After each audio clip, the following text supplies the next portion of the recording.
뇌를 사용하지 않는 운동은 노동이다. 1. 재활 기능 부전. 1. 재활 기능 부전의 정의와 목적. 재활이란 결국 근육의 기능상의 문제가 생겨서 하게 되는 운동이며 자신에게 맞춰 운동하지 않으면 오히려 독이 된다. 근육의 기능 부전으로 인한 통증을 돌보는 목적이기도 하다. 재활 운동은 근육 기능 장애로 인해 발생되는 문제를 해결하기 위한 전략적 접근 방식이다. 이는 단순히 근골격계 통증을 경감시키는 것을 넘어 근육의 정상적인 기능을 회복시키고 장기적인 건강을 유지하기 위한 목적으로 수행되는 것이다. 재활 운동 과정에서 가장 중요한 초점은 신체의 기능적, 구조적 특징을 이해하고 정확한 진단을 바탕으로 한 맞춤형 운동 프로그램의 설계를 하는 것이다. 이러한 접근 방식은 재활 효과를 극대화하고 부상의 재발을 방지하는 데 중요한 역할을 하게 되는 것이다. 1. 구조적 변형 체크. 재활 운동을 시작하기 전에는 우선적으로 신체의 뼈 구조의 변형이 있는지 체크하는 것이 필수적이다. 구조적 변형은 신체의 균형과 정렬에 영향을 미치며 이는 운동 수행 시 부상 위험을 증가시킬 수 있다. 따라서 전문가의 평가를 통해 이러한 변형 여부를 정확하게 진단하는 것은 필수이다. 이 뼈의 정렬과 위치 체크. 신체의 뼈가 올바르게 정렬되고 위치해 있는지 확인하는 과정은 재활 운동의 성공을 위해 필수적이다. 뼈의 정렬이 올바르지 않으면 근육, 인대, 그리고 힘줄의 부적절한 부하가 가해져 통증이 발생하거나 기능적 문제로 이어지게 되기 때문이다. 3.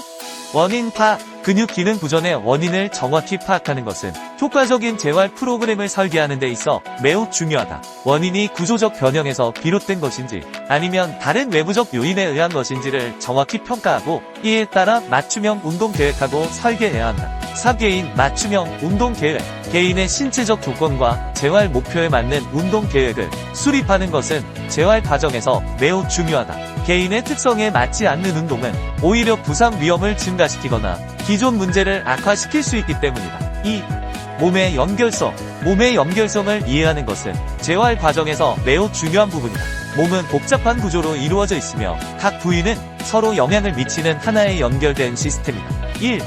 뼈의 구조적 문제 분석. 몸의 어떤 부위에 변형이 생겼는지 파악하는 첫 단계는 뼈의 구조적 문제를 분석하는 것이다. 뼈의 구조적 문제를 파악하면 근육 변형, 어떻게 발생했는지 예측할 수 있기 때문이다. 2.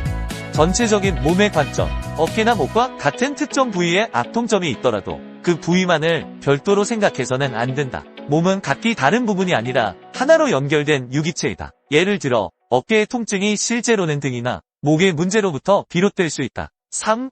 근육과 근막의 연결성. 근육은 근막이라고 불리는 조직에 의해 서로 연결되어 있다. 이 근막은 근육을 하나로 덮어 연결하며 몸 전체의 움직임과 정렬에 영향을 준다. 따라서 한 부위의 문제는 전체에 영향을 미칠 수 있다. 4. 전체적인 접근 방식. 재활 과정에서는 몸의 개별 부위가 아닌 전체 구조를 파악해야 한다. 팔, 다리, 몸통은 분리된 것이 아니라 몸 전체의 움직임과 건강에 기여하는 하나의 시스템으로 봐야 한다. 이러한 접근 방식은 재활 과정에서 문제의 근본적인 원인을 정확히 파악하고 효과적인 치료 계획을 수립하는 데 도움을 준다. 몸의 연결성을 이해하고 전체적인 관점에서 접근하는 것은 재활의 성공을 위해 필수적인 요소이다. 3.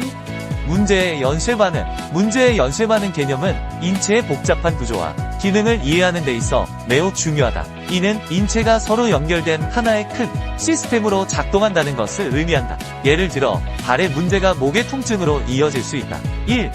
연결된 시스템. 인체는 수많은 톱니로 연결된 기계와 같다. 만약 한 부위에 문제가 발생하면 그 영향은 인체 전체에 영향을 미칠 수 있다. 이는 모든 부위가 서로 연결되어 있고 상호작용하기 때문이다. 2. 기능 부전의 연쇄 반응. 한 부위의 기능 부전이나 변형이 다른 부위에도 영향을 미칠 수 있다. 예를 들어 발의 기능 장애가 발생하면 이는 보행 패턴의 변화를 초래할 수 있고 그 결과로 인체의 다른 부위의 불균형이나 추가적인 변형과 문제를 발생시킬 수 있다. 3. 근본 원인 치료의 중요성. 목이 아플 때 발의 문제를 치료하는 것은 근본적인 원인을 해결하는 데 있어 수많은 경우에 수에 접근하는 방식 중 하나이다. 발 문제가 목 통증의 원인이 될 수 있기 때문에 단순히 증상을 완화하는 것이 아니라 문제의 근본 원인을 해결하는 것이 중요하다. 이러한 관점에서 볼 때 재활 과정에서는 단순히 증상을 치료하는 것을 넘어서 인체 전체를 고려한 접근 방식이 필요하다. 4. 보상작용과 문제의 확대. 보상작용과 문제의 확대는 인체의 기능과 건강에 있어 중요한 개념이다. 보상작용이란 몸의 한 부위에 문제가 생겼을 때 다른 부위가 그 기능을 대신하여 부담을 감당하는 현상을 말한다. 이는 단기적으로는 몸을 보호하는 역할을 하지만 장기적으로 보면 여러 문제를 야기할 수 있다. 1. 보상작용의 시작. 발목과 같이 지면에 가까운 부위에 문제가 발생하면 몸은 그 부담을 줄이기 위해 다른 부위가 더 많은 일을 하도록 한다. 이는 직립보행을 하는 인간에게 특히 중요한데, 발목의 문제는 걷는 방식에 변화를 주어 무릎, 골반, 심지어는 등과 목까지 영향을 미칠 수 있다. 이 문제의 확대. 초기에는 보상작용으로 인해 조금 불편함을 인식할 뿐 정상적으로 움직이는 것처럼 느낄 수 있지만, 장기간에 걸쳐 문제가 방치되면 보상작용을 통해 부담을 지던 부위도 과부하가 걸려 문제가 생길 수 있다. 예를 들어 발목의 문제로 인해 무릎에 부담이 가해진다면 시간이 지남에 따라 무릎, 골반, 허리, 목까지 손상될 수 있다. 3조기 대응의 중요성. 문제가 생긴 초기에 적절한 치료와 조치를 취하는 것이 중요하다. 통증이 적거나 약간의 불편함이 있을 때 쉽게 간과할 수 있지만, 이러한 신호들은 몸에서 보내는 경고 메시지일 수 있다. 초기에 문제를 해결하지 않고 방치하면 결국 더 큰 문제로 발전할 수 있으며 전체적인 건강에도 악영향을 미칠 수 있다. 이처럼 보상작용과 문제의 확대는 인체의 건강을 유지하기 위해 이해해야 할 중요한 개념이다. 몸의 신호를 주의 깊게 듣고 문제가 발생했을 때 적절하고 신속한 대응을 하는 것이 더 큰 사고를 방지하는 최선의 예방법이다. 5. 전반적인 문제의 파악. 전반적인 문제의 파악은 인체의 건강과 기능 유지에 있어 매우 중요하다. 인체는 매우 복잡하게 연결된 시스템으로 한 부위의 문제가 전체에 영향을 미칠 수 있다. 이는 댐의 작은 구멍이 점점 커져 결국 댐 전체가 무너지는 것과 유사한 상황이다. 즉, 문제가 초기 단계에서 파악되지 않고 방치될 경우 전체 구조에 심각한 영향을 끼칠 수 있다. 1. 근본 문제 파악. 예를 들어 발목의 문제는 무릎과 골반 변형을 일으킬 수 있고, 이는 허리와 목의 척추의 구조적 변형을 초래할 수 있다. 이러한 연쇄적인 변형은 목 디스크와 같은 질환으로 이어질 수 있으며, 문제의 근본 원인을 해결하지 않는 한 목 디스크로 불편하다고 단순히 목만 치료한다고 해서 근본적인 해결이 되지 않는다는 것이다. 2. 종합적인 체크. 따라서 재활 운동이나 치료를 진행할 때는 단순히 통증이 발생한 한 부위만을 대상으로 하지 않고 전반적인 구조적 문제가 없는지 종합적으로 체크해야 한다. 이는 문제의 근본 원인을 파악하고 장기적인 해결책을 제공하는 데 중요한 지표가 된다. 전체적인 균형과 조화를 고려한 접근 방식이 필요하며, 이를 통해 인체의 건강과 기능을 효과적으로 유지하고 회복할 수 있다. 6. 근육의 수축과 이완. 골격계 문제가 생기면 짧아진 근육은 늘리고 약한 부위는 강화시킨다는 단순한 논리고 접근하면 안 된다. 근육의 수축과 이완은 우리 몸의 움직임에 있어 매우 중요한 역할을 한다. 근육이 제대로 기능하기 위해서는 단순히 근육을 늘리거나 강화하는 것만이 아니라 근육 간의 균형과 조화가 필요하다. 근육은 서로 상반되는 작용을 하는 기랑근과 협력하는 협응근을 통해 움직임을 조절한다. 따라서 근육의 건강하고 효율적인 작동을 위해서는 다음과 같은 점들이 고려되어야 한다. 1. 근육의 균형. 단순히 한 근육을 강화하는 것보다는 기랑근과 협응근 모두의 균형을 맞추는 것이 중요하다. 예를 들어 특정 근육이 과도하게 강화되면 반대쪽의 근육에 과도한 스트레스가 가해져 부상의 위험이 커진다. 2. 적절한 스트레칭과 강화. 근육이 과도하게 긴장되어 있다면 적절한 스트레칭을 통해 이완시켜주는 것이 필요하며, 반대로 근육이 약하다면 강화 운동을 통해 근육의 힘을 키워주어야 한다. 하지만 이 과정에서 근육 간의 기능과 협력, 기랑, 보상작용을 모두 고려하여 접근해야 한다. 3. 근육의 조화로운 작동. 모든 움직임은 여러 근육의 협력을 통해 이루어진다. 따라서 근육을 단련할 때는 개별 근육뿐만 아니라 그 근육이 어떻게 다른 근육과 함께 작동하는지를 이해하는 것이 중요하다. 근육의 수축과 이완을 적절히 조절하고 기랑근과 협응근 간의 균형을 유지하는 것은 건강한 신체 활동을 위해 필수적이다. 이를 통해 근육의 기능을 최적화하고 부상의 위험을 줄이며 일상생활에서의 움직임을 향상시킬 수 있다. 7. 보호작용과 근육 강화. 보호작용과 근육 강화에 대한 이해는 우리 몸의 복잡한 메커니즘을 다룰 때 매우 중요하다. 우리 몸은 자체적으로 균형을 유지하고자 하며, 때로는 특정 근육이 과도하게 이완되거나 수축되는 것을 방지하기 위해 다른 근육이 보호적으로 작용하기도 한다. 이러한 상호작용은 부상을 방지하고자 하는 몸의 자연스러운 반응이다. 1. 보호 반응. 특정 근육이 이완되지 않는 이유 중 하나는 몸이 스스로를 보호하기 위해 그 근육을 고의적으로 긴장시키는 경우가 있다. 예를 들어 한쪽 근육에 문제가 생겼을 때 반대쪽 근육이 긴장하여 부상으로부터 몸을 보호하려는 반응을 보일 수 있다. 2. 근육 억지로 늘리기. 억지로 근육을 늘리려고 시도하면 해당 근육이 더 큰 저항을 하며 그 결과로 더 큰 문제를 일으킬 수 있다. 이는 근육이 더욱 긴장하게 만들어 부상 위험을 증가시킨다. 3. 근육의 약화. 근육이 약한 경우에도 비슷한 보호 메커니즘이 작동할 수 있다. 약한 근육을 과도하게 운동시키면 몸은 반대 근육을 사용하여 보호하려고 하며 이는 추가적인 문제를 일으킬 수 있다. 이러한 이유로 근육을 강화하거나 늘리려 할 때는 몸의 보호 메커니즘을 이해하고 적절히 대응하는 것이 중요하다. 이를 위해 수축이 잘 안되는 근육과 이완이 잘 안되는 근육 모두에 대해 기능적 운동을 통해 균형을 찾아야 한다. 이는 근육의 건강한 기능을 회복하고 전체적인 몸의 균형과 조화를 이루는 데 중요한 역할을 한다. 8. 문제의 확산과 해결. 근육을 이해하는 데 있어서 근육의 수축과 이완은 서로 밀접한 관계에 있다는 점을 인식하는 것이 중요하다. 한쪽 기능에만 초점을 맞추는 것이 아니라 근육이 제대로 작동하려면 수축과 이완 모두가 조화롭게 이루어져야 한다. 예를 들어 근육이 제대로 수축하지 않는다면 그 근육의 이완 능력도 함께 고려하며 두 가지 기능을 모두 활성화시키는 접근이 필요하다. 1. 균형 있는 접근. 근육이 제대로 수축하지 않는 경우에 단순히 수축 기능만 강화하는 것이 아니라 이완 능력도 함께 개선해야 한다. 반대로 근육의 이완이 잘 이루어지지 않는다면 이완뿐만 아니라 수축 기능도 함께 개선해야 한다. 2. 기량근의 역할. 근육에 문제가 발생하면 그와 기량적인 관계에 있는 근육도 영향을 받게 된다. 따라서 한 근육의 기능을 개선하려 할 때는 반대쪽 근육도 함께 고려하여 전체적인 균형을 맞추는 것이 중요하다. 3. 통합적인 치료. 만약 통증이나 근육 문제가 오래 지속되었다면 문제가 있는 근육뿐만 아니라 그와 연결된 모든 근육을 함께 활성화시켜주는 종합적인 접근이 필요하다. 이는 근육 문제의 근본적 해결을 위해 다양한 치료 방법을 포함할 수 있으며 하나의 문제를 해결하기 위해 수많은 치료 행위가 필요할 수 있다. 근육 기능의 연결성을 이해하고 근육의 수축과 이완 능력을 동시에 개선하려는 노력이 중요하다. 9.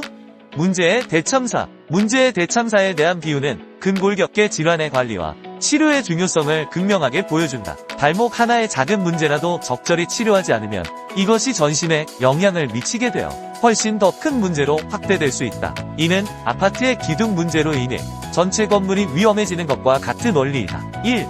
초기 대응의 중요성. 발목과 같은 근골격계 문제가 발생했을 때 초기에 적절한 치료를 받지 않으면 문제가 있는 부위를 보호하려는 몸의 반응으로 다른 근육들이 부정적인 방식으로 변형되기 시작한다. 이는 결국 몸 전체의 균형을 깨뜨려 더 큰 통증과 문제를 유발할 수 있다. 2. 체계적인 치료 접근. 단순히 문제가 발생한 부위만을 치료하는 것이 아니라 그 문제가 전체 근골격계에 미치는 영향을 고려한 종합적인 치료 접근이 필요하다. 이는 문제를 근본적으로 해결하고 재발을 방지하는 데 중요하다. 3. 예방과 관리. 근골격계 문제를 효과적으로 관리하고 예방하기 위해서는 정기적인 운동과 적절한 자세 유지 등 건강한 생활 습관을 유지하는 것이 중요하다. 또한 작은 문제라도 발생했을 때는 조기에 전문가의 진단과 치료를 받는 것이 최선의 예방법이다. 근골격계 문제는 초기에 적절히 대응하고 전체적인 균형과 건강을 고려한 치료를 통해 효과적으로 관리해야 한다. 이를 통해 더 큰 문제로 확대되는 것을 예방하고 건강한 신체를 유지할 수 있다. 10. 재검토 심리적 요인. 재활이나 기능 부전으로 인한 통증이 12개월 동안 지속되고 부위의 개선이 되지 않는 경우 신체의 구조적 문제뿐만 아니라 질병적 요인이나 심리적 요인을 재검토해야 한다. 1. 질병적 요인. 때로는 통증의 원인이 신체의 특정 질병에서 비롯될 수 있다. 이러한 경우 전문의와 상담하여 정확한 진단을 받아야 한다. 2. 심리적 요인. 심리적 스트레스나 우울, 불안 등은 신체에 다양한 영향을 미칠 수 있다. 특히 심리적 스트레스는 코티졸과 같은 호르몬의 불균형을 유발하여 근육의 경직이나 이상 통증을 일으킬 수 있다. 이는 결국 신체의 여러 증상으로 나타날 수 있으며 이러한 심리적 요인을 간과하지 않고 적절히 대응하는 것이 중요하다. 3. 심리적 지원. 심리적 요인이 통증에 영향을 미치는 경우 심리적 지원이나 상담이 필요할 수 있다. 전문가와의 상담을 통해 스트레스 관리 방법을 배우거나 필요한 경우 정신과적 치료를 받는 것이 도움이 될 수 있다. 통증의 원인이 명확하지 않거나 개선이 되지 않는 경우 신체적 요인뿐만 아니라 심리적 요인도 고려하여 종합적인 접근 방식으로 대응해야 한다. 이를 통해 통증의 근본적인 원인을 해결하고 건강한 회복을 도모할 수 있다. 11.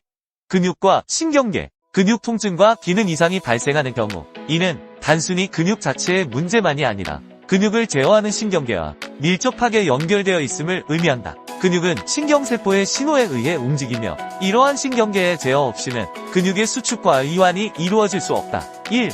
신경계의 역할. 신경계는 근육의 정확한 움직임을 조절하며 신경세포가 손상되거나 기능 이상이 발생하면 근육 통증이나 기능 장애가 나타날 수 있다. 이는 신경계가 근육의 활동을 적절히 조절할 수 없게 되었음을 나타낸다. 2. 재활 운동과 한계. 재활 운동은 근육의 힘과 유연성을 향상시키는데 도움이 되지만 신경계의 문제가 원인인 경우에는 이러한 운동만으로는 충분하지 않을 수 있다. 따라서 통증이 지속되거나 기능 이상이 개선되지 않는다면 신경계의 문제를 포함하여 다른 원인을 탐색해야 한다. 3. 포괄적 접근 방법. 근육 통증이나 기능 이상을 해결하기 위해서는 근육뿐만 아니라 신경계를 포함한 전체적인 시스템을 고려한 접근이 필요하다. 이에는 신경학적 평가, 신경계를 타겟으로 한 치료 방법, 그리고 필요한 경우 약물 치료나 다른 전문적인 치료가 포함될 수 있다. 근육과 신경계는 밀접하게 연결되어 있으며 근육의 문제를 해결하기 위해서는 신경계의 상태도 함께 고려해야 한다. 재활 운동이 효과를 보이지 않는다면 포기하지 말고 다른 원인을 찾아보는 것이 현재의 문제점을 개선하는 최선의 방법이다. 의사 및 팁. 수축이 잘 돼야 이완이 잘 된다. 이완이 잘 돼야 수축이 잘 된다. 흔하게 몸의 반동을 이용하는 경우가 많다. 이럴 경우 전신운동으로 전신운동을 원한다면 추천하지만 아니라면 최대한 무릎과 허리의 움직임을 제어해야 한다. 항상 올바른 방법을 숙지하고 운동하기 바란다. 또한 어떤 운동을 하든 자세를 잘 유지하기를 바란다. 반동이 일어난다는 것은 과한 중량을 억지로 들고 있다거나 잘못된 습관이 자신도 모르게 몸에 배어 있다는 것이다. 이것을 자각했다면 스스로 고쳐나가길 바란다. 운동 자세 또한 운동의 중요한 부분을 차지한다. 물론 부상을 예방하는 측면도 있지만 제대로 된 근육 발달을 위한 것이기도 하며 다른 것을 다 제쳐놓고라도 멋이 없다. 폼이 안 나고 너무 아마추어 같아 볼품없다. 몸은 멋있는데 운동 폼이 이상한 사람이 있는가? 이상하게 운동하면 당신은 어디서든 운동하는 사람이 아닌 이상한 사람으로 보이게 된다. 전혀 멋있어 보이지 않는다는 소리다. 그러니 제대로 된 자세로 운동하여 올바른 근육 성장을 이루길 바란다. 호흡. 수축할 때 뱉고 이완할 때 마시는 이유는 호흡을 뱉을 때 근육이 수축하고 호흡을 마실 때 근육이 늘어나기 때문이다. 근육은 호흡을 내뱉을 때 함께 수축한다. 반대로 호흡을 마시는 경우 근육은 늘어나기 때문에 호흡을 마시는 것은 근육을 이완하는 데 효과적으로 작용한다. 처음에는 무게 없이 근육의 움직임을 느끼도록 맨몸으로 연습하는 것이 좋다. 무게 없이 맨몸으로도 충분히 자극이 전달된다. 근육은 무게로 움직이는 것이 아니다. 근육은 움직임 자체로 사용되는 것이다. 집중.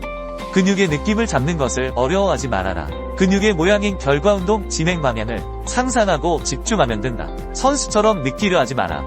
느껴지지 않는다. 당신은 프로 선수가 아니다. 꼭 느낌을 컨트롤해야 하는 것이 아니다. 결국 뇌가 하는 것이니 상상과 집중만 제대로 하면 된다. 자극에 연연하지 마라.